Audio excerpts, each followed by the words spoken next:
তদন্তক বিপথে পৰিচালিত কৰিবৰ বাবে আমাৰ মাজত কিছুমানে প্ৰচেষ্টা চলাইছে নেকি? জুবিনৰ মৃত্যুৰ সুযোগ লৈ সিদিনাখন গুৱাহাটী মহানগৰীত এক প্ৰকাৰ যি পৰিৱেশ সৃষ্টি কৰি দিয়া হৈছিল, সেই পৰিৱেশৰ আঁৰত কোনবোৰ ব্যক্তি আছিল? মই ৰাইজক আকৌ এবাৰ ক'ম, চৰকাৰখনক আপোনালোকে বেয়া পাব পাৰে, আমি আপোনালোকৰ কিছুমানৰ ঘৰ এভিকশ্যন কৰিছোঁ, আপোনালোকে আমাক বেয়া পায়, কিন্তু এভিকশ্যনৰ প্ৰতিশোধ ল'বলৈ জুবিনক আপোনালোকে ঢাল হিচাপে ব্যৱহাৰ নকৰিব।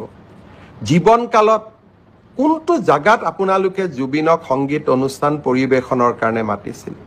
বাংলাদেশৰ পৰা মমতাজক লৈ অহা কেইবাটাও উদাহৰণ আছে, কিন্তু আপোনালোকৰ অঞ্চলবিলাকত গৈ জুবিনে সংগীত অনুষ্ঠানো পৰিৱেশন কৰিব পৰা নাছিল। জুবিনৰ মৃত্যুৰ পিছত আপোনালোকে কেনেকৈ জুবিনৰ অনুৰাগী হৈ পৰিলে? হিমন্ত বিশ্ব শৰ্মাৰ ওপৰত আপোনালোকে প্ৰতিশোধ ল'ব লাগে, মোৰ ওপৰত আপোনালোকে প্ৰতিশোধ লওক, কিন্তু সেই প্ৰতিশোধ বা সেই মই কিয় এভিকশ্যন কৰিছোঁ তাৰ প্ৰতিশোধ আপোনালোকে জুবিনৰ নাম লৈ নকৰিব। ৰাজনীতি আমিও কৰোঁ, আমিও বুজি পাম। আপোনালোকে যদি জুবিনক ইমানেই মৰম কৰিছিল, জীৱনকালত জুবিনৰ মমতাজৰ পৰিৱৰ্তে জুবিন গাৰ্গক কিয় মতা নাছিল অনুষ্ঠান পৰিৱেশনৰ কাৰণে? আৰু 2020 চনত 13 তাৰিখে যেতিয়া জুবিনৰ ওপৰত আক্ৰমণ হৈছিল, তেতিয়াতো আপোনালোকে ফেচবুকত লিখা নাছিলে। আজি এভিকশ্যনত বিজেপিয়ে আপোনালোকক এভিকশ্যন কৰিছে, বিজেপিৰ ওপৰত প্ৰতিশোধ ল'ব লাগে, আৰু তাৰ কাৰণে আপোনালোকে জুবিনৰ দুখজনক মৃত্যুক এডাল অস্ত্ৰ হিচাপে ব্যৱহাৰ কৰিব, তাক কেতিয়াও আমি মানি ল'ব নোৱাৰোঁ। শ্ৰদ্ধাৰ ৰাইজ, কেতিয়াবা কাকতলীয়া সংযোগ হয়, কেতিয়াবা ডেলিভাৰেড হয়। যোৱা কালিৰ পৰা এখন নতুন নাটক আৰম্ভ কৰা হৈছে। শ্যাম কানু মহন্ত উচ্চতম ন্যায়ালয়ত কেনেকৈ যাব পাৰে? কোনোবা উচ্চতম ন্যায়ালয়ত যাব খুজিলে তাক কোনেও ৰখাব নোৱাৰে, কাৰণ সমগ্ৰ বিশ্বৰ পৰাই আজিকালি ইণ্টাৰনেটৰ জৰিয়তে উচ্চতম ন্যায়ালয়ত কোনোবাই আবেদন কৰিব পাৰে। ন্যায় বিচৰাৰ অধিকাৰ সকলোৰে আছে। মই মুখ্যমন্ত্ৰী এগৰাকীয়ে কেনেকৈ মানুহক বাধা দি ৰাখিম যে আপোনালোক উচ্চতম ন্যায়ালয়ত নাযাব? কিন্তু উচ্চতম ন্যায়ালয়ত শ্যাম কানু মহন্তই কি আবেদন কৰিলে? যে অসম পুলিচৰ ওপৰত মোৰ বিশ্বাস নাই, SITৰ ওপৰত মোৰ বিশ্বাস নাই, ৰাজ্যখনৰ টপ এক্সিকিউটিভ অৰ্থাৎ মুখ্যমন্ত্ৰীৰ ওপৰত মোক বিশ্বাস নাই। মোক কাক লাগে? মোক CBIক লাগে। এই কথাখিনিয়ে যোৱা 5 দিন আগৰ পৰা কোনে কৈ আহিছে?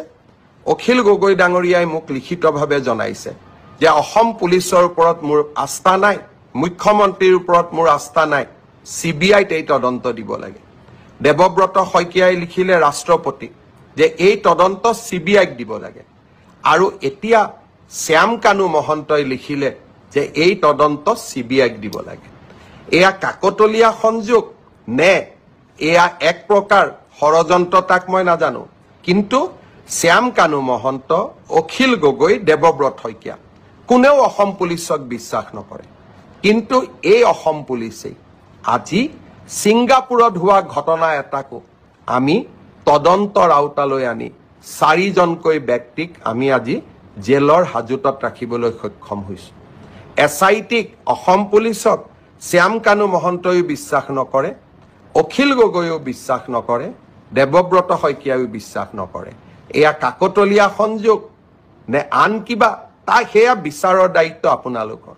কিন্তু এই অসম পুলিচে অসমত গড় হত্যা ৰোধ কৰিছে, এই অসম পুলিচে সন্ত্ৰাসৰ বিৰুদ্ধে অসমক জয়লাভ কৰোৱাইছে, আৰু এই অসম পুলিচে জুবিনৰ ন্যায়ৰ বাবে আমি সকলো কাম কৰিম। শ্ৰদ্ধাৰ ৰাইজ, কোনবোৰ ব্যক্তি আজি সক্ৰিয় হৈ আছে? আপোনালোকে এই ফটোখন চাওক। বিমানবন্দৰত যেতিয়া আমি শ্যাম কানু মহন্তক গ্ৰেপ্তাৰ কৰি লৈ আহিছিলোঁ, এইখন আছিল